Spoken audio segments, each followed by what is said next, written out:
ഇതാ പെൻഷൻ കിട്ടി. ഈ മാസം പെൻഷൻ ഉണ്ടാവില്ല. 10 കൊല്ലത്തിന് ശേഷം ആദ്യമായിട്ട് പെൻഷൻ കിട്ടാത്ത ഒരു പെരുന്നാളാണ് കഴിഞ്ഞു പോകണേന്നൊക്കെ പറഞ്ഞ് പല സുഹൃത്തുക്കളും തെറ്റിദ്ധരിപ്പിച്ചുകൊണ്ട് പോസ്റ്റ് ഇട്ടിട്ടുണ്ട്. ആ പോസ്റ്റ് ഒന്ന് കാണിയാൽ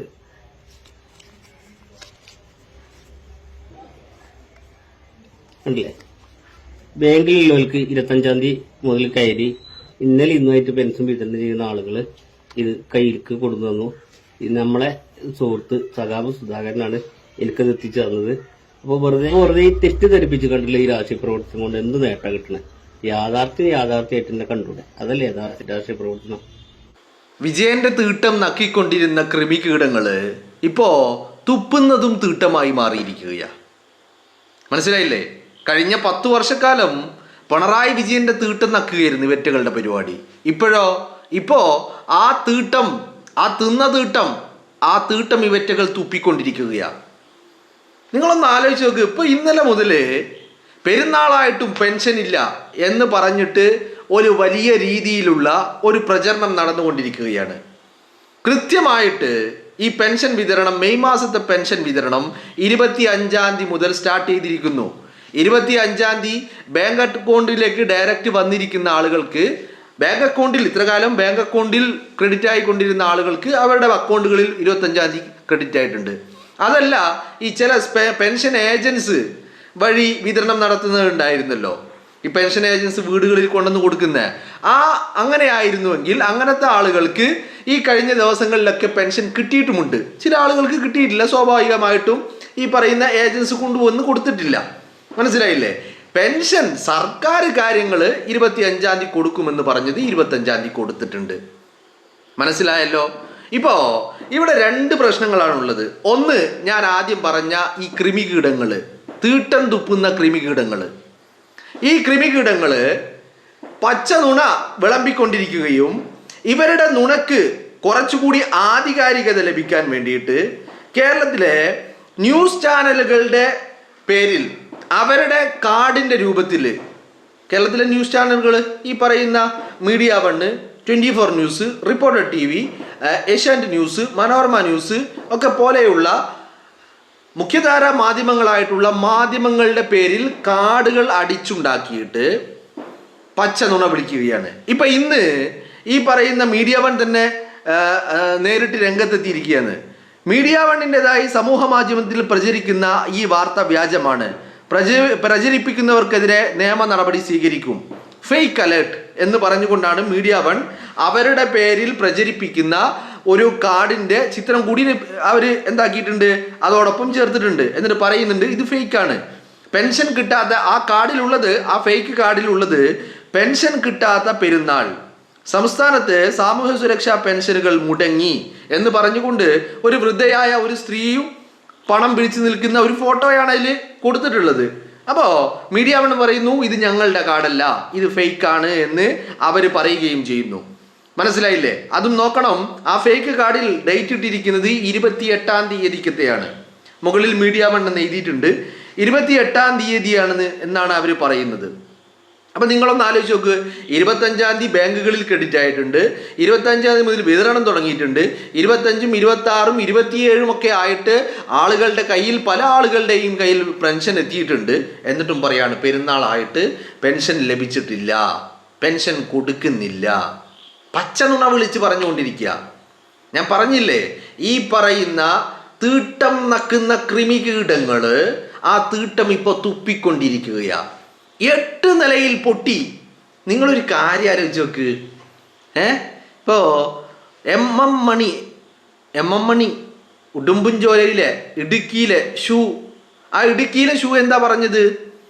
പെൻഷൻ വാങ്ങി നക്കിയിട്ട് ഞങ്ങൾക്ക് വോട്ട് ചെയ്തില്ല. എപ്പാ പറഞ്ഞത്? തദ്ദേശ ഭരണ തെരഞ്ഞെടുപ്പിലെ തോൽവിയെ തുടർന്ന് അല്ലേ? നിങ്ങളൊന്ന് ആലോചിച്ച് നോക്ക്. കഴിഞ്ഞ തെരഞ്ഞെടുപ്പ് കാലത്ത് പിണറായി വിജയന്റെയും അടിമകളുടെയും മെയിൻ പ്രചരണം എന്തായിരുന്നു? UDF കാലത്ത് 18 മാസം പെൻഷൻ മുടങ്ങി, ഞങ്ങളുടെ പെൻഷൻ ഒന്നും മുടങ്ങിയിട്ടില്ല, ഞങ്ങൾ പെൻഷൻ തന്നു. ഈ പെൻഷൻ കൊടുത്തിട്ടും എന്തേ വിജയ ഊമ്പേണ്ടി വന്നത്? എന്തേ വിജയനും ടീമിനും ഊമ്പേണ്ടി വന്നത്? എന്തുകൊണ്ടാ? ഈ നക്കാപ്പിച്ച എല്ലാ ജനങ്ങൾ അവരുടെ തീരുമാനത്തിന് മാതൃകയാക്കുന്നത്, മാനദണ്ഡമാക്കുന്നത് ഒന്നാമത്തെ കാര്യം അല്ലേ? അപ്പൊ പെൻഷൻ കൊടുത്തിട്ടും, മുടങ്ങാതെ പെൻഷൻ കൊടുത്തിട്ടും ഊമ്പിക്കുത്തേണ്ടി വന്നു ഈ തെരഞ്ഞെടുപ്പിൽ പിണറായി വിജയനും പിണറായി വിജയന്റെ ക്രിമികീടങ്ങൾക്കും. അങ്ങനെ വല്ലാത്തൊരു ഊമ്പാൻ മാത്രം വിധിക്കപ്പെട്ട ഈ ക്രിമികീടങ്ങൾ ഇപ്പം തീട്ടം തുപ്പിക്കൊണ്ടിരിക്കുകയാണ്. ഇവറ്റകൾ തുപ്പുന്നത് തീട്ടാവുള്ളൂ. കാരണം എന്താ? ഈ ക്രിമികീടങ്ങൾ തീട്ടം നക്കിക്കൊണ്ടിരിക്കുന്ന ടീമാണ്. ഈ തീട്ടം നക്കുന്ന ക്രിമികീടങ്ങൾ തീട്ടം തുപ്പിക്കൊണ്ടിരിക്കുകയാണ് എന്നുള്ളതാ. മനസ്സിലായില്ലേ? പിന്നെ രണ്ടാമത്തെ കാര്യം ഈ വിഷയത്തിലുള്ളത്, ഞാനിപ്പോൾ ഈ വിഷയം സംസാരിക്കാൻ കാരണം വലിയ രീതിയിലുള്ള ഈ പറയുന്ന രീതിയിലുള്ള വ്യാജ പ്രചരണങ്ങൾ, ഈ തീട്ടം തീറ്റികളായിട്ടുള്ള അടിമകൾ സൈബർ ഇടങ്ങളിലൂടെ പ്രചരിപ്പിച്ചുകൊണ്ടിരിക്കുക. അത് ഇവർക്കൊരു കാര്യം അറിയാം, ഈ തീട്ടം നേനികൾ പറയുന്ന കാര്യത്തിന് ആരും വിശ്വാസത്തിലെടുക്കില്ല എന്നുള്ളത് അറിയാം. അതുകൊണ്ട് തന്നെ കേരളത്തിലെ മാധ്യമങ്ങളുടെ പേരിൽ അവരുടെ പേരിൽ ഫേക്ക് കാർഡുകൾ ഉണ്ടാക്കിയിട്ടാണ് പ്രചരിപ്പിക്കുന്നത്. ആലോചിച്ച് നോക്കണം. അത് ഇവറ്റകളുടെ ഒരു ബോധ്യ. എന്ത് തീട്ടം തീനികളായിട്ടുള്ള ക്രിമികീടങ്ങൾ എന്ത് പറഞ്ഞാലും കേരളത്തിൻ്റെ പൊതുസമൂഹം വിലക്കെടുക്കില്ല, ഒരു മുഖവിലക്കെടുക്കില്ല. അതുകൊണ്ട് എന്ത് ചെയ്യണം? അതുകൊണ്ട് മാധ്യമങ്ങളുടെ പേരിൽ വ്യാജ വാർത്ത, അവരുടെ കാർഡുകൾ എന്ന് ജനങ്ങൾക്ക് തോന്നിപ്പിക്കും വിധം അതേ രീതിയിൽ കാർഡുകൾ അവരുടെ പേരൊക്കെ വെച്ച് അവരുടെ ഡിസൈനൊക്കെ വെച്ച് അതേ രീതിയിൽ കാർഡുകൾ അടിച്ചുണ്ടാക്കണം. അങ്ങനെ അടിച്ചുണ്ടാക്കിയിട്ട് പുറത്തേക്ക് വിട്ടുകൊണ്ടിരിക്കുകയാണ്. ഇതൊന്നാമത്തെ കാര്യമാണ് കേട്ടോ. ഇനി രണ്ടാമത്തെ ഒരു കാര്യമുണ്ട്. എന്താണ്? ഈ പെൻഷൻ ഏജൻസ് ആയിട്ടുള്ള ആളുകൾ അത്രയും സഖാക്കളാണ്. കഴിഞ്ഞ 10 വർഷക്കാലം കൊണ്ട് പെൻഷൻ ഏജന്റുമാരായിട്ടുള്ള വ്യക്തികളെയൊക്കെ ഇവരുടെ പാർട്ടി കേഡർമാരായിട്ടുള്ള പ്രവർത്തകരെയാണ് ഇവർ പെൻഷൻ ഏജന്റുമാരാക്കിയിട്ടുള്ളത്. ഈ പെൻഷൻ ഏജന്റുമാർ പലയിടത്തും മനഃപൂർവ്വം പെൻഷൻ തുക എത്തിച്ച് നൽകാതിരിക്കുകയാണ്. മനസ്സിലായില്ലേ? 25-ാം തീയതി കിട്ടിയ പെൻഷൻ, 25-ാം തീയതി സർക്കാർ അനുവദിച്ച് നൽകിയിരിക്കുന്ന പെൻഷൻ, ആ തുക പെൻഷൻ ഏജന്റിന്റെ കൈകളിൽ എത്തിയിട്ടും ആ ഏജന്റുമാർ ഇതിൻ്റെ ഉപഭോക്താക്കളിലേക്ക് എത്തിക്കാതിരിക്കുകയാണ്. എന്നിട്ട് ഇവർ തന്നെ മനഃപൂർവ്വം അത് വൈകിപ്പിച്ച് ഇവർ തന്നെ പറയുന്നു ഇത്രയും ദിവസമായിട്ട് പെൻഷൻ കിട്ടിയിട്ടില്ല എന്ന്. മനസ്സിലായില്ലേ? ഇവിടെ ആദ്യം ചെയ്യേണ്ടത് എന്താണെന്നറിയോ? ആദ്യം ചെയ്യേണ്ടത് ഈ പെൻഷൻ ഏജൻസിനെ മൊത്തം ഒഴിവാക്കണം. എന്നിട്ട് ഈ പറയുന്ന ആളുകൾക്ക് പെൻഷൻ അവരുടെ ബാങ്ക് അക്കൗണ്ടുകളിലൂടെ നൽകണം. കാരണം ഇപ്പം എല്ലാവർക്കും ബാങ്ക് അക്കൗണ്ട് ഉണ്ടാവും. ഇനി ഇല്ലാത്തവരുണ്ടെങ്കിൽ ഇവരുടെ ആധാർ കാർഡും ഇവരുടെ ഐഡന്റിറ്റി രേഖകളും ഉപയോഗിച്ച് ഇവരെവിടെയാണോ താമസിക്കുന്നത് അങ്ങോട്ടേക്ക് പോസ്റ്റ് ഓഫീസ് വഴി മണി ഓർഡർ ആയിട്ട് അയച്ചു കൊടുക്കണം. അതാണ് വേണ്ടത്. അല്ലെങ്കിൽ ഇവരോട് ഒരു ബാങ്ക് അക്കൗണ്ട് എത്രയും പെട്ടെന്ന് തുടങ്ങിയിട്ട് ഇവരുടെ അക്കൗണ്ട് രജിസ്റ്റർ ചെയ്യാനുള്ള ഉത്തരവുണ്ടാക്കണം. ഈ പറയുന്ന പെൻഷൻ ഏജന്റിനെ എല്ലാത്തിനെയും ചാവിട്ടി പുറത്താക്കുകയാണ് വേണ്ടത്. മനസ്സിലായില്ലേ? ഈ പെൻഷൻ വിതരണത്തിൽ അതിനെ അട്ടിമറിക്കാൻ വേണ്ടിയിട്ട് സഖാക്കളായിട്ടുള്ള ഏജന്റുമാർ, എനിക്ക് തോന്നുന്നു 99% ഏജന്റുമാരും സഖാക്കളാണ്. ഈ സഖാക്കളായിട്ടുള്ള ഏജന്റുമാർ അവർ മനഃപൂർവ്വം വൈകിപ്പിക്കുന്നതാ. അപ്പോൾ ഇവരെ പുറത്താക്കണം, ചവിട്ടി പുറത്താക്കണം. ഈ ഏജന്റുമാരെ ചവിട്ടി പുറത്താക്കണം, അല്ലെങ്കിൽ അവിടെ മറ്റുള്ള ആരെങ്കിലും ഏൽപ്പിക്കണം. മനസ്സിലായില്ലേ? ഇനി അതല്ലെങ്കിൽ ഈ പറയുന്ന ഉപഭോക്താക്കളുടെ അക്കൗണ്ടിലേക്ക് ഡയറക്റ്റ് പണം. ഇനി അവർക്ക് അക്കൗണ്ട് ഇല്ലെങ്കിൽ അതിന് ഈ പറയുന്ന മണി ഓർഡർ ആയിട്ടോ പോസ്റ്റ് ഓഫീസ് വഴി മണി ഓർഡർ ആയിട്ടോ അല്ലെങ്കിലോ എങ്ങനെ വെച്ചാൽ അങ്ങനെ.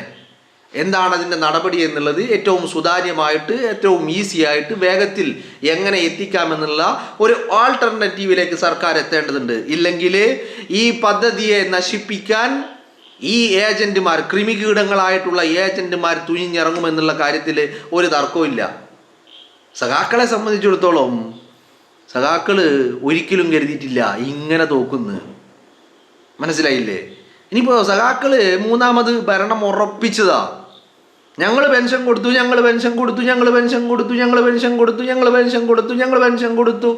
എന്ന് പാടിക്കൊണ്ട് നടക്കുകയായിരുന്നു. അപ്പം ഇവർ കരുതിയത് ഇല്ല, മൂന്നാമതും കിട്ടും, വിജയൻ തന്നെ ഇരിക്കും, എല്ലാ ദിവസവും രാവിലെ തീട്ടം നക്കാൻ കിട്ടും. അതിൻ്റെ ഒരു പ്രശ്നമുണ്ട്. ഇപ്പോൾ ക്ലിഫ് ഹൗസിൽ വിജയൻ ഇല്ലാത്തത് കൊണ്ട് തീട്ടം നക്കാൻ കിട്ടുന്നില്ല. ആ തീട്ടം കിട്ടും. ഇപ്പം ഈ നിങ്ങൾ കണ്ടിട്ടില്ലേ, ഇപ്പോൾ ഈ മയക്കുമരുന്നുകൾക്ക് അടിമപ്പെട്ട ആളുകൾ അവരുടെ സമയത്തിന് ആ സാധനം കിട്ടിയില്ലെങ്കിൽ അവർക്ക് വലിയ അക്രമാസക്തരാകും, വലിയ കൈയും കാലും വിറയലുകളും വലിയ ശാരീരിക അസ്വസ്ഥങ്ങൾ ഉണ്ടാകും, ഒക്കെ ഉണ്ടാവും അല്ലേ? ഉണ്ടാവില്ലേ? അതുപോലെയാണ് ഇപ്പോൾ തീട്ടം കിട്ടാത്തത് കൊണ്ടുള്ള വല്ലാത്തൊരു അസ്വസ്ഥത സഖാക്കൾക്കിടയിൽ കാണാനുണ്ട്. മനസ്സിലായില്ലേ? അപ്പോൾ ഞാൻ പറഞ്ഞു വന്നത്, വലിയൊരു തോൽവിയാണ് ഇവര്. മൂന്നാമതും അധികാരം ഉറപ്പിച്ചതാ സഖാക്കളെല്ലാവരും. പിന്നെ ഇവരുടെ കൂട്ടത്തിൽ ചില ആളുകൾക്ക് കരുതിയത് ഇനിയിപ്പോൾ ഭരണം പോയാലും ഒരു കേവല ഭൂരിപക്ഷം എന്നുള്ള രീതിയിലേക്കാണ് UDF എത്തുള്ളൂ. മനസ്സിലായില്ലേ? UDF അങ്ങനെ എത്തുള്ളൂ. കാരണം എന്താ, ഈ ക്രിമികീടങ്ങളുടെ നേതാക്കന്മാരും ഇവർക്ക് ക്ലാസ് എടുക്കുന്നവരും ഇവരുടെ PR ടീമും ഒക്കെ ഇവരോട് പറഞ്ഞത് എന്താ, ഇല്ല നമ്മളെ എത്തുള്ളൂ, UDFന്റെ സ്ഥാനാർത്ഥികൾക്കൊന്നും നമ്മളെ സ്ഥാനാർത്ഥികളെ തോൽപ്പിക്കാനുള്ള യോഗ്യതയില്ല, അവരൊക്കെ അതിന് കെൽപ്പില്ലാത്തവർ, അതുകൊണ്ട് നമ്മളെ എത്തുള്ളൂ മൂന്നാമതും എന്നിവരെ പറഞ്ഞ് വിശ്വസിപ്പിച്ചതാ. അപ്പോൾ ഒരിക്കലും തോൽക്കില്ല എന്നുള്ള ഒരു ചിന്താഗതിയായിരുന്നു. എന്നാലും പിന്നെ ചില ആളുകൾ ഇവരുടെ കൂട്ടത്തിൽ ഇനിയിപ്പോൾ തോറ്റാലും ഒരു 70 മുതൽ 75 വരെ ഒരു കേവല ഭൂരിപക്ഷം, 80-ന് മുകളിൽ എന്തായാലും പോകില്ല എന്ന് പറഞ്ഞാൽ ഒരു എന്താ പറയേണ്ടത്, ഒരു വിജയം എന്ന് പറയാം. പിണറായി വിജയനെ സംബന്ധിച്ചിടത്തോളം ഒരു തോൽവി, ഒരു തോൽവി, ഒരു വലിയ തോൽവി എന്നൊന്നും പറയാൻ പറ്റൂല. അങ്ങനെയുള്ള ഒരു ചെറിയ മാർജിനുള്ള വിജയമായിരിക്കും UDFന് ലഭിക്കുക എന്നുള്ളതായിരുന്നു ഇവരുടെ കണക്കുകൂട്ടൽ. അതൊക്കെ തെറ്റിച്ചുകൊണ്ടാണ് എവിടേക്ക് എത്തിയത്, 102-ലേക്ക് എത്തിയത്. 102-ലേക്ക് എത്തിയപ്പോൾ CPMന്റെ അംഗങ്ങൾ എത്രയാ അറിയോ? 26 എണ്ണം, വെറും 26 എണ്ണം. മനസ്സിലായില്ലേ? അപ്പം അവിടെയാണ് സഖാക്കൾക്ക് ഈ ഇളകിയ പിരി ഊരിപ്പോയി. സ്ക്രൂ ഇളക്കം മാത്രമല്ല സംഭവിച്ചത്, ആ സ്ക്രൂ ഊരി താഴെ വീണു, അത് നഷ്ടപ്പെട്ടു പോയി. അതിൻ്റെ ഒരു വെപ്രാളം ഇവർക്കിടയിലുണ്ട്. അപ്പം അതുകൊണ്ട് തന്നെ ഈ തൂറാത്തവൻ തൂറിയപ്പോൾ തീട്ടം കൊണ്ട് ആറാട്ട് എന്ന് പറഞ്ഞതുപോലെ സഖാക്കൾ ഇങ്ങനെ തീട്ടം വാരി വിതറുകയാണ്. അത് തിന്നുക, അതെന്നെ തുപ്പുക, തീട്ടം തിന്നുക, തീട്ടം തുപ്പുക. മനസ്സിലായില്ലേ? ഇവറ്റുകളുടെ ഒരു കാര്യം ആലോചിച്ച് നോക്ക്. വ്യാജ പ്രചരണങ്ങൾ പോരാഞ്ഞിട്ട് ഇവർക്കൊരു കാര്യം അറിയാം, എന്ത് പറഞ്ഞാലും ജനം വിശ്വസിക്കൂല. ഇതിനെ പിന്നെ എങ്ങനെ ജനങ്ങൾ വിശ്വസിക്കുന്ന രീതിയിലേക്ക് മാറ്റാം? അതിനു വേണ്ടിയിട്ടാണ് ഈ മാധ്യമങ്ങളുടെ പേരിൽ അവരുടെ ഡിസൈന്, അവരുടെ കാർഡുകളുടെ രൂപത്തിൽ അവരുടെ പേരിൽ ഇത്തരത്തിലുള്ള ഫേക്ക് ആയിട്ടുള്ള എന്താ പറയേണ്ടത് കാർഡുകൾ ഉണ്ടാക്കിയിട്ട് ഇങ്ങനെ അടിച്ച് പുറത്തേക്ക് വിട്ടുകൊണ്ടേയിരിക്കുന്നത്. മനസ്സിലാക്കിയില്ലേ? അപ്പോൾ ഇതാണ് സംഭവം എന്ന് പറയുന്നത്. കൃത്യമായിട്ട് ഈ മാസത്തെ പെൻഷൻ വിതരണം നടത്തി കഴിഞ്ഞു. ഇനി പെൻഷൻ ഏജന്റുമാരായിട്ടുള്ള ആളുകൾ, ഞാൻ പറഞ്ഞില്ല അവിടെയുള്ള പ്രശ്നം ഇതാണ്, ഈ സഖാക്കന്മാരാണ് ഏജന്റുമാർ. അപ്പോൾ അവർ മാക്സിമം ഈ പറയുന്ന പെൻഷൻ പ്രക്രിയയെ, ഈ പദ്ധതിയെ അട്ടിമറിക്കാനുള്ള പണി അവരെടുക്കുന്നുണ്ട് എന്നുള്ളതാണ്. അത്രയേ ഉള്ളൂ കാര്യങ്ങൾ. മനസ്സിലായില്ലേ? വ്യാജ പ്രചരണങ്ങളുമായിട്ട് ഇറങ്ങിയിരിക്കുകയാണ് സഖാക്കൾ. ഞാൻ പലപ്പോഴും പറഞ്ഞിട്ടുള്ള ഒരു കാര്യമാണ്, ഇവറ്റകൾ വാ തുറക്കുന്നത് ഒന്ന് നക്കാൻ. ആ നക്കുന്നത് എന്താ? തീട്ടം. പിന്നെന്തിനാ വാ തുറക്കുന്നത്? 3 കാര്യങ്ങൾക്കാണ് വാ തുറക്കുന്നത്.